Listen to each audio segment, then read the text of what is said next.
हम मियाँ बीवी दोनों बहुत काले थे, लेकिन मेरी बेटी बहुत ज्यादा गोरी पैदा हो गई। मेरा शौहर पहले तो मुझसे बहुत मोहब्बत करता, लेकिन बेटी पैदा होने के बाद मुझ पर शक करने लग पड़ा कि तुमने किसी गोरे मर्द के साथ बदकारी की है। मगर मैं उसको बहुत यकीन दिलाती, मगर वो ना मानता। कहता ऐसा कैसे हो सकता है, मैं इसको अपनी बेटी नहीं मानता। लेकिन ये सच तो मैं जानती थी कि आंखों में हैरानी लिए मैं अपनी बाची को सुन रही थी, जो मुझ पर इस वक्त वो हकीकत आश्कार कर रही थी, जिसकी वजह से वो सारे गांव में बदनाम हो चुकी थी। मेरे बचपन में ही मेरे वालिदैन मर चुके थे और मैंने अपना बचपन अपनी बड़ी बहन के घर गुजारा। मेरी बाजी और भाई दोनों ही काले थे और इसी तरह उनके सब बच्चे भी दबी रंगत वाले थे। लेकिन फिर सबसे आखिर पर उनकी एक बेटी हुई, जो अपनी बहन भाइयों से बहुत मुख्तलिफ थी। वो सफेद रंग की गुड़िया लगती थी, जो इस पूरे खानदान से अलग थी। सब गांव वालों ने बहुत मजाक भी उड़ाया था कि शायद मेरी बाजी और भाई गांव की बड़ी हवेली से, जहां वो मजार थे, किसी की बच्ची उठा लाए हैं। मेरी बाजी और भाई ने सारी जिंदगी किसी की बात पर उसे जवाब नहीं दिया था और हमेशा कहा था कि ये हमारी ही बेटी है। मगर उन्होंने अपनी बाकी बच्चों की निस्बत इस बच्ची को नाज और नाम में पाला। इसके कपड़े भी बाकी बच्चों से अच्छे होते। मेरी बहन इससे घर के काम भी इस तरह नहीं करवाती थी जिस तरह हम सब करते थे। मैं अक्सर हैरान रह जाती थी कि ऐसा क्या है इस बच्ची में, जो मेरी बहन इसका इतना ख्याल रखती है। वो बच्ची अगर मिट्टी में भी खेलती तो मेरी बहन उसे फौरन उठा लेती और सारा दिन गोद से ना उतारती। मेरी बाजी अक्सर अपनी बच्ची को लेकर हवेली में भी जाती रहती, जबकि वहां बाकी बच्चों को आने की इजाजत नहीं थी। आहिस्ता आहिस्ता वो बच्ची भी बड़ी होती गई और मैं शादी करके ससुराल चली गई। एक बार मैंने एक बहुत ही अनोखी सी चीज देखी कि मेरी बाजी बिना किसी वजह के ज़ारों कितार रो रही थी, जैसे उसका अपना कोई मर गया हो। मैंने हजार बार पूछा, मगर वो कुछ भी नहीं बता रही थी। उसका रोना मेरे जहन में कई सवालों को उजागर कर गया था। इसी दौरान मैंने एक और चीज देखी। मेरी बाजी अब अपनी बेटी से काफी खींची खींची रहने लगी। कुछ वक्त और गुजर गया था और एक दिन गांव में शोर मच गया। मुझे पता चला कि मेरी बहन की बेटी घर से भाग गई है। पूरा गांव थू थू कर रहा था। सब कह रहे थे कि जिस बच्ची को नाज से पाला वही आज मुंह काला करके भाग गई। मैं ये बात सुनकर दौड़ी दौड़ी अपनी बाची के घर गई थी, जहां वो जारो के तार रो रही थी और जारा को याद कर रही थी। भाई शकील भी शर्मिंदा से सर झुकाए खड़े थे। लेकिन मैंने एक मशकूक सी चीज देखी थी। मेरी बाची और भाई दोनों के ही रंग उड़े हुए थे, जैसे कोई अजीब सी बात हो और वो उसे छुपाना चाह रहे हो। दोनों आंखों आंखों में एक दूसरे से बात कर रहे थे और इस बात ने मुझे परेशान कर दिया। वैसे दिन रात को पूछने का इरादा करके सारा दिन बस लोगों को आता जाता देखती रही। फिर शाम के साए ढलने लगे और जैसे ही मैं उससे पूछने लगी तो मेरा शौहर मुझे लेने आ गया। मेरी सास की तबीयत भी ठीक नहीं थी, उसे अस्पताल लेकर जाना था। तब मैं वहां से आ गई। एक दो दिन में आकर पूछूंगी, मगर किस्मत की करनी ऐसी हुई कि अगले ही दिन मेरी सास इस दुनिया से चली गई और हम उनकी तदफीन और रस्मात में लग गए। कुछ अपनी माँ जैसी सास का जाना था और बाकी मेरे कंधे पर पड़ने वाली उनकी जिम्मेदारियां ऐसी थी कि ये बात मेरे जहन से बिल्कुल गायब हो गई और मैं कुछ भी ना पूछ सकी। मेरी बाजी इन्हीं दिनों कुछ परेशान सी थी और मेरे बहनोई भी अब काफी खामोश रह रहे थे और अक्सर कहीं ना कहीं रात के वक्त ही दोनों निकल जाते। एक बार फिर मेरे शक ने अंगड़ाई ली थी। मुझे लगा था कि शायद मेरी बाजी की कुछ गलत कर रही हो या शायद उनके साथ कुछ गलत हो रहा है। दिन गुजरने के साथ साथ मेरा शक भी बढ़ गया था और फिर एक दिन सारा वापस आ गई। लेकिन वो अकेली नहीं थी, उसके साथ जो आदमी था उसे देखकर हम सब दंग रह गए। ये तो हमारे गांव की बड़ी हवेली के छोटे मालिक थे। उन्हें देखकर इस गांव की आधी लड़कियां रुक जाया करती थीं। वो खूबसूरत बला का था, ऊंचा लंबा कद, सुर्ख व सफेद सी रंगत। लेकिन एक बात हम सबको हैरान कर रही थी कि आखिर इस तरह भाग कर ही शादी क्यों की गई। वो जितने बड़े घर से था, वो लोग एक बार किसी से भी पूछते तो वो अपनी बेटी फौरन दे देते। बाजी ने जहरा को छोटे मालिक के साथ देकर जैसे अपना माथा पीटा था और ऊंची ऊंची आवाज में रोना शुरू कर दिया। हाय जहरा, तूने क्या किया? तुझे सारे जहां में यही मिला था क्या? जो जहरा वो पहले देकर थोड़ी मुतमईन सी हुई थी, अब छोटे मालिक को देखकर उसकी हालत संभलने नहीं आ रही थी। और इसी तरह रोते रोते बादल जमीन पर गिरे। उसके गिरते ही जहरा आगे हुई और आगे आई और बाजी को थामना चाहा, लेकिन भाई शकील ने मना कर दिया और इसे यहाँ से जाने के लिए कहा। सारा गांव आंखें फाड़े ये मंजर देख रहा था कि देखो जहरा की हिम्मत, खुद सारी जिंदगी जिस हवेली का नमक खाया अब वहीं की बेटी शादी होने पर रो रही है। भाई के कहने पर ज़ारा रोती रोती घर से चली गई। उसकी आंखों में कहीं आंसू थे जिन पर एक लम्हे को मेरा भी दिल पिसीज गया, लेकिन फिर दूसरे ही लम्हे मुझे अपनी बाजी की काबिले रहम हालत का ख्याल आया। बाजी जो काफी देर होश में नहीं थी। शाम के साए ढल रहे थे। बाजी ने आंखें खोली और पहला सवाल किया कि ज़ाहरा कहाँ है। अब की बार जवाब भाई शकील ने दिया था। उन्होंने बताया कि वो ज़ाहरा को घर से निकाल चुके हैं, जिस पर बाजी ने शिकवा को निगाहों से भाई को देखा और फिर रोने लगी और मुसलसल यही कहे जा रही थी, हमसे गुनाह हो गया ज़ाहरा के अब्बा, हम लोग कुछ ना कर सके। हमसे गुनाह हो गया, बल्कि गुनाह नहीं, हम तो गुनाह कबीरा का इर्तिकाब कर बैठे हैं। बाजी फिर से गनूदगी में चली गई और मेरा दिमाग वहीं अटका था कि आखिर मेरी बाजी से ऐसा कौन सा गुनाह हुआ है जिस पर वो इस तरह से रो रही है। मैं उस रात अपने शोहर से इजाजत लेकर वहीं रह गई ताकि अपनी बाजी से सारी हकीकत जान सकूं, क्योंकि मेरी हिस्स कह रही थी कि बाजी सबसे कुछ ना कुछ तो छिपा रही है। गांव वाले काफी देर तक आकर बाजी का हाल हवाल पूछते रहे और अक्सर ने यही कहा था कि इतना बड़ा घर है, लड़की का तुझे तो खुशकिस्मत होना चाहिए कि ऐसा दामाद मिल रहा है। सारी दुनिया ऐसा दामाद चाहती है और तुम होके नाशुक्री कर रही हो। लोगों की इस तरह की बातें सुनकर बाजी फिर से रोने लगती और अपने सर पर हाथ मारती। इस वजह से मैंने उसके बाद किसी को भी घर आने नहीं दिया। जो आता मैं यही कहती कि बाजी सो रही हैं और खुद बाजी के पास बैठती, अपने बचपन की और अम्मी अबू की बातें किया करती। हम दोनों बहनों ने सारा दिन काफी बातें की। मैंने बाजी के साथ बैठकर खाना बनाया। रात हुई तो बाजी सबसे पहले लेट गई और मैं उसे सोता देखती रही। रात का न जाने कौन सा पहर था जब मैंने देखा कि बाजी अपनी चारपाई से उठ रही हैं। मैं भी आंखें बंद किए लेटी रही। मैं बस ये देखना चाहती थी कि वो क्या करती हैं। बाजी ने जब ये यकीन कर लिया कि मैं सो गई हूँ तो वो कमरे में मौजूद संदूक के पास बैठी हुई और अपने पल्लू के साथ लगी चाबी से उसे खोला। मुझे एकदम याद आया कि बाजी ने कभी इस संदूक को खोलने नहीं दिया था। मैं अब उठकर बैठ गई थी, लेकिन बाजी का ध्यान अब मुझ पर से हट चुका था। वो दूसरी तरफ से संदूक से कुछ चीजें निकाल रही थी। मुझे हमेशा लगता था कि बाजी संदूक में अपना जेवर रखती हैं, इसलिए नहीं खोलती, और आज मुझे ये भी जानने का इश्तियाक हुआ था, इसलिए मैं अब तक खामोश थी। बाजी ने एक एक करके चीजें निकालना शुरू की थी और मैं वो चीजें देखकर हैरान रह गई। सबसे पहले वो कुछ कपड़े थे जो बहुत ही छोटे से बच्चे के थे। उसके बाद कपड़ों का साइज बड़ा होता गया। वो सब लड़कियों के कपड़े थे। उसके बाद बाजी ने खिलौने निकाले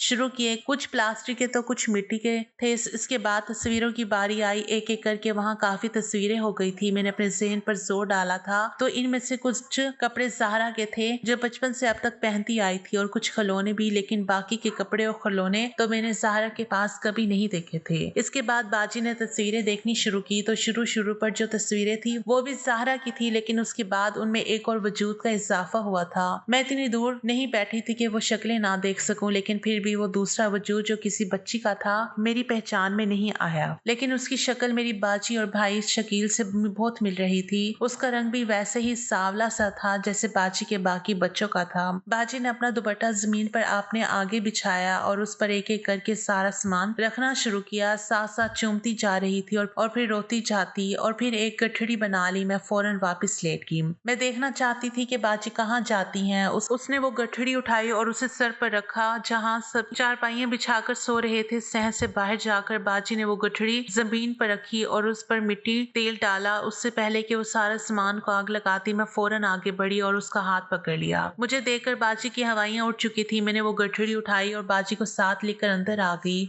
उसे चारपाई पर बिठाया और पानी का गिलास थमाया। बाजी अब सर झुकाए बैठी थी जैसे इसको कोई रास पकड़ा गया हो। मैंने उठकर एक बार फिर बाहर देखा कि कहीं कोई जाग तो नहीं रहा, और फिर जब इत्मीनान हो गया कि सब सो चुके हैं तो मैंने अपनी बहन से वो सवाल किया जो काफी दिनों से मेरे दिमाग में घूम रहा था। मैंने उससे पूछ लिया कि मुझे कुछ दिनों से तुम अजीब सी लग रही हो, कभी एकदम रोना और कभी फौरन खामोश हो जाना, और अब वो सब चीजें देखना, उन्हें चूमना, रोना और फिर आग लगाने के लिए ले जाना, मुझे ये सब ठीक नहीं लगा। मैंने उससे ये भी कहा था कि मुझे आपका ऐसे ये सब करना मशकूक लग रहा है। कुछ अर्सा पहले आपका ज़ाहरा के साथ रवैया कुछ और था, और अब उसके लिए इतना रोना धोना क्यों बाजी? मेरी इस बात पर बाजी ने कहा कि ऐसा बिल्कुल कुछ नहीं है जैसा तुम सोच रही हो। वो तो सब ऐसे ही बस मेरे दिमाग का फतूर है। मगर मुझे उसकी बात में बिल्कुल सच्चाई मालूम नहीं लगी और मैंने बात एक बार फिर से दोहराई थी, लेकिन वो फिर इंकारी हो गई। काफी कुछ कहा था कि वो शायद इस बच्चे के सफेद रंग की वजह से उसे कुछ नहीं कहती। काफी लोगों का कहना था कि वो शायद इस बच्चे की सफ़ेद रंग की वजह से इसे कुछ नहीं कहती, जबकि बाकी काले बच्चों को उनकी ज़रा सी गलती पर ही इतना सख्त डांटा करती। तो ये मतलब ये हुआ कि वो बाकी औलाद से प्यार नहीं करती, या फिर वो शायद अपनी ही बेटी की खूबसूरती से जलती हैं, इसलिए वो ये सब कर रही है। इस इल्ज़ाम पर उसकी आंखें भीग गई थी और फिर उसने मेरे सामने सच के पर्दे खोलने शुरू किए और वो राज बताया जो आज तक दुनिया से छुपाए हुए थे। उसने कहना शुरू किया था और मेरा मुंह उसकी बात पर खुलता चला गया। 18 साल पहले मैं उम्मीद से थी और इन दिनों हम लोग बड़ी हवेली वालों के लिए काम किया करते थे। तभी मालकिन के घर भी औलाद होने वाली थी। पहला बेटा तब 4 साल का था, जिसका नाम बाबर था। मुझे याद है एक बाबर ने मालकिन से कहा था कि मुझे बहन चाहिए। उसका अंदाज इतना प्यारा था कि मुझे बेसाख्ता उस बच्चे पर प्यार आया, लेकिन मालकिन ये सुनकर रोने लगी और बड़ी देर तक रोती रही। मैं सोचने लगी कि क्या बड़े लोगों को भी अपने बच्चों के नसीबों से डर लगता है, या उन्हें भी शायद बेटी नहीं चाहिए थी। ऐसे ही कुछ दिन गुजर गए थे और फिर एक रात मुझे दर्द उठा और उस रात मैंने एक बच्ची को जन्म दिया। उसी रात मालकिन के घर भी एक बच्ची का जन्म हुआ। हर तरफ मुबारकबाद का शोर था, लेकिन मालिक और मालकिन के चेहरे पर मुझे परेशानी दिखाई दी और मैं समझ नहीं पा रही थी कि आखिर ये सब क्यों। हम लोग गरीब होकर बेटी की पैदाइश पर खुश हैं, मगर फिर ये लोग इतने दौलतमंद वाले हैं और है भी पहली बेटी, तो फिर ये परेशान क्यों। मैं दिल में मालकिन से बात करने का इरादा रखती हुई सो गई थी। 2 दिन ऐसे ही गुजर गए थे। मुझे मालकिन ने अपने कमरे में बुलाया। मैं थोड़ी सी हैरान हुई, मगर अपनी बच्ची उठाए वहां चली गई। मैं वहां काफी अरसे से काम कर रही थी, लेकिन कभी मालकिन के कमरे में नहीं गई थी। आज जब वहां कदम रखा तो मेरी आंखें फटी की फटी रह गई। ऐसी ऐसी शान और शौकत तो राज महाराजों के घरों में होती होगी जैसे वहां होती। तभी मेरी नजर बिस्तर पर पड़ी, जहां बेबहा जवाहरात पड़े थे, जैसे किसी शाही सल्तनत का खजाना था। मैं वो देखकर काफी मरऊब हुई और जरा से फासले पर खड़ी हो गई कि कहीं इनमें किसी के चोरी होने का इल्जाम ही मुझ पर ना लग जाए। अलबत्ता मेरी आंखें अभी उस सोने के ढेर पर थी, जिसकी रोशनी से मेरी आंखें रोशन हो रही थी। तभी मालकिन आगे बढ़ी और मुझे बैठने का कहा। मैं ठहरी वहीं जमीन पर बैठ गई, लेकिन मालकिन ने मुझे कंधों से थामा और बिस्तर पर बिठाया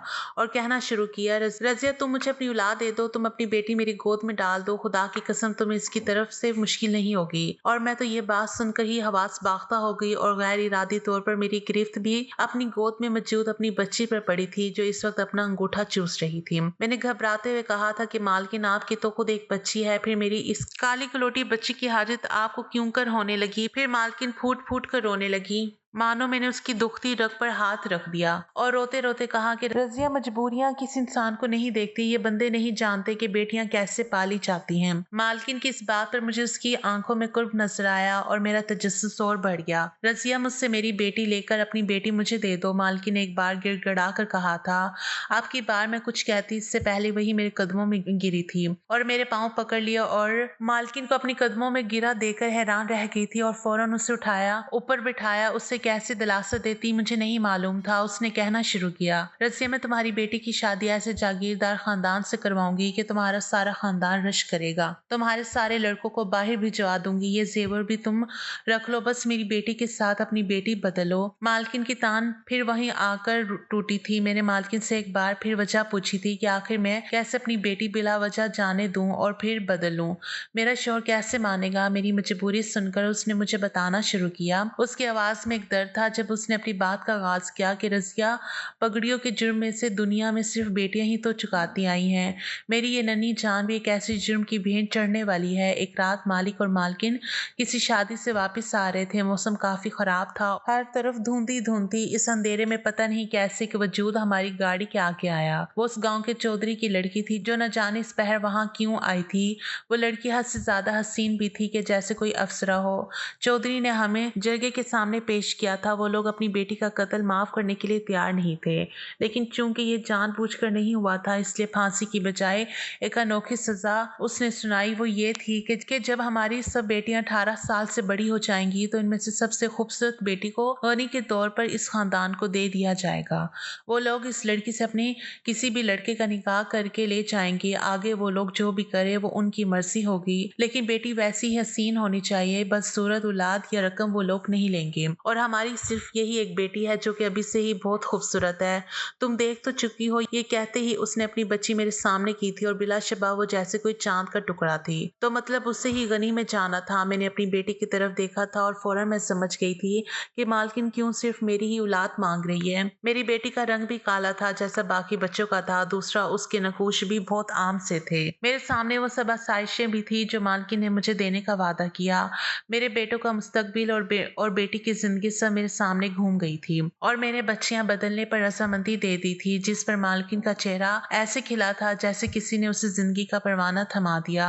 उन्होंने जेवर मेरी झोली में डाल दिए और वहीं अपनी औलाद मेरी झोली में डाल दी और बच्चा पकड़े उसे चटाचट चूमा था और मैं उस बच्ची को देख के चूम भी ना सकी कि इतनी नाजुक और जैसी थी। मालकिन ने मुझसे कहा था कि मैं इस बच्ची को मिलने आया करूंगी और इस तरह वो भी अपनी औलाद को देख दिया करे, लेकिन कभी बच्चे ये नहीं बताएंगे कि ये कौन है। जब दो बच्चियां बड़ी हो जाएंगी और उनकी शादियां हो जाएंगी तब हकीकत बताएंगे। मालकिन की इस बात से भला क्या मसला हो सकता। मैंने भी फौरन हाँ कर दी। अपने शोहर को भी जैसे तैसे करके मना लिया। इस तरह एक शहजादी हम गरीबों की कुटिया में पलने लगी थी और हमारी बेटी वहां महलों में जिंदगी जी रही थी। मैं अक्सर वहां जाकर उसे देखती और तस्वीरें और छोटे छोटे कपड़े और खिलौने छुपा कर ले आती। उन्हें देखकर मुझे लगता मेरी औलाद यही है। सहारा को भी अक्सर वहां लेकर जाया करती थी। वो वहां जाकर बाबर के साथ खेलती रहती और मैं भी खेलने देती, क्योंकि मुझे लगता था कि खून की तासीर है, दोनों में उनसियत होगी। ऐसे ही कई दिन गुजर गए कि हमारी बच्चियां बड़ी होती गई।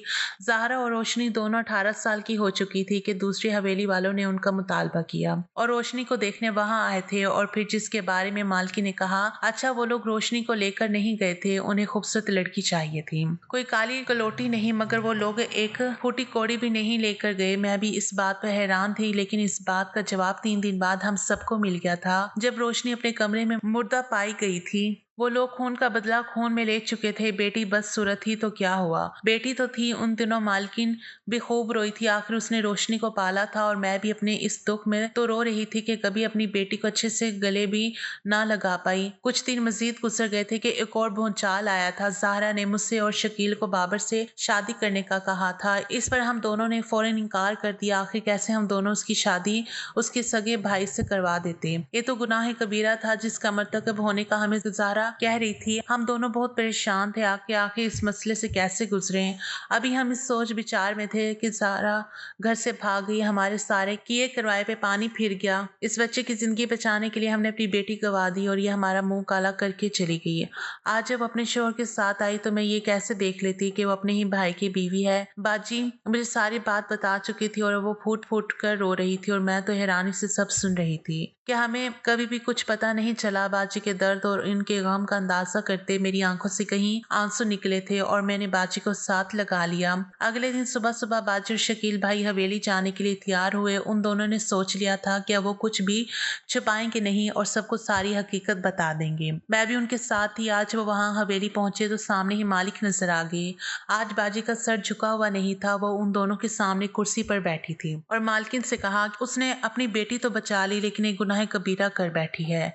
इस बात पर मालकिन ने बेचैनी से मेरी बाजी को देखा था और पूछा कि क्या हुआ रजिया, तुम ऐसा क्यों कह रही हो। इस पर मेरी बाजी ने उन्हें बताया था कि ज़ाहरा ने भागकर बाबर से शादी कर ली है। सगे बहन भाई कैसे शादी कर सकते हैं। ये कहते ही बाजी की आंखों में आंसू थे। मालिक ने यह सुनकर आवाज लगाई थी कि ज़ाहरा और बाबर अंदर आए और फिर मालकिन ने कहना शुरू किया था और एक और हकीकत आश्कार थी। बाबर हमारा बेटा नहीं है। बाबर तो मेरे देवर का बेटा था जिसका इंतकाल एक हादसे में हो गया था। उसकी बीवी भी तभी चल बसी थी और तब मैंने और अकबर साहब ने बाबर को पाला था। यह हमारा सगा बेटा नहीं है और हमें इनका निकाह भी पता है। मालिक के इस इंकशाफ पर मेरी बाजी का रंग अजीब सा पड़ गया था। उन्हें बाकी की हकीकत तो बताई भी नहीं गई थी। सारी जिल्लत इन गरीब लोगों के हिस्से में आई थी। मालकी ने आज फिर मेरी बाजी के कदमों को छुआ था, मगर अब मेरी बाजी वहां से उठाई थी और मैं सारा रास्ता यही सोच रही थी कि क्या सारी कुर्बानियां गरीबों के लिए ही लिखी है। मेरी बाजी ने सारी उम्र जिल्लत में देखी थी और अपनी बेटी भी खो दी थी। क्या गरीबों का खुशियों पर कोई हक नहीं होता। हमारी वीडियो अगर आपको पसंद आई तो ज़रूर लाइक कीजिए, अपनी राय देना चाहें तो कमेंट्स कीजिए, अच्छी लगी तो शेयर कीजिए। इसके साथ साथ अगर आपने हमारा चैनल सब्सक्राइब नहीं किया तो ज़रूर कीजिए ताकि हमारी हर आने वाली वीडियो का नोटिफिकेशन आपको बर वक्त मिल सके।